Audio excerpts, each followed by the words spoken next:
தமிழ்நாட்டில் தெருநாய்களை கட்டுப்படுத்த உரிய நடவடிக்கை எடுக்க அரசுக்கு உயர்நீதிமன்ற மதுரை அமர்வு உத்தரவிட்டுள்ளது. தெருநாய்கள் கடிப்பதால் முதியவர்கள், பெண்கள், சிறுவர்கள் பாதிக்கப்பட்டு உயிரிழக்க நேரிடுகிறது என்றும், சாலைகளில் சுற்றித் திரியும் தெருநாய்களால் தமிழ்நாடு முழுவதும் பல உயிரிழப்புகள் ஏற்படுகின்றன என்று நீதிமன்றம் தற்போது தெரிவித்திருக்கிறது.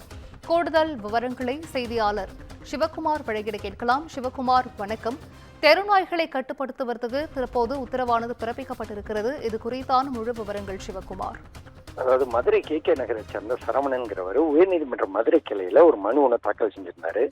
அந்த மனுவில் தமிழகத்துல தெருநாய்கள் முறைப்படி கட்டுப்படுத்தப்படாததால தெருநாய்களால் நாள்தோறும் சிறுவர்கள், முதியவர்கள்னு பலருக்கு பலத்த காயம்பட்டு சிகிச்சை பெற்று வர்றதாகவும், தமிழகத்தில் உள்ள மாநில, தேசிய நெடுஞ்சாலைகள் மற்றும் பிற பொதுச்சாலைகளில் சுற்றித் திரியக்கூடிய அந்த தெருநாய்கள் கால்நடைகளை கட்டுப்படுத்தி உரிய நடவடிக்கை எடுக்க உத்தரவிடணும்னு அந்த மனுவில் கூறியிருந்தாரு.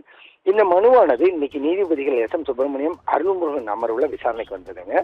அப்போ நீதிபதிகள் ஒரு உத்தரவு பிறப்பிச்சிருக்காங்க. என்னன்னு பாத்தீங்கன்னா, தெருநாய்ங்க கடிக்கிறதால முதியோர், பெண்கள், சிறுவர்கள் உயிரிழப்பை தடுக்கும் வகையில உரிய விரைவான நடவடிக்கை எடுக்கப்பட வேண்டும்னு, சாலைகளில் சுற்றித் தெரியும் தெருநாய்களால அப்பகுதியில் உள்ள குழந்தைகள், முதியோர்கள் அதிகம் பாதிக்கப்படுவதாகவும், தமிழகம் முழுவதும் தினமும் பல உயிரிழப்புகள் இதனால ஏற்படுகிறதுன்னு குறிப்பிட்டாங்க. தெருநாய்கள் கட்டுப்படுத்துவது குறித்து உச்சநீதிமன்றம் பிறப்பித்த உத்தரவின் அடிப்படையில் தமிழகம் முழுவதும் தெருநாய்களை கட்டுப்படுத்த உரிய நடவடிக்கை எடுக்க தமிழக அரசு உடனடியாக அதுக்குரிய நடவடிக்கை எடுக்கணும்.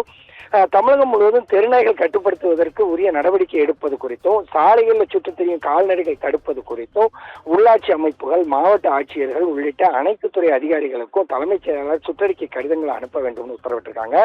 அதே மாதிரி தெருநாய்களை கட்டுப்படுத்த உரிய விரைவான நடவடிக்கை எடுத்து அதன்படி உத்தரவிட்டு இந்த வழக்கை தற்போது முடிச்சு வச்சு உத்தரவிட்டிருக்கிறாங்க. சிந்து.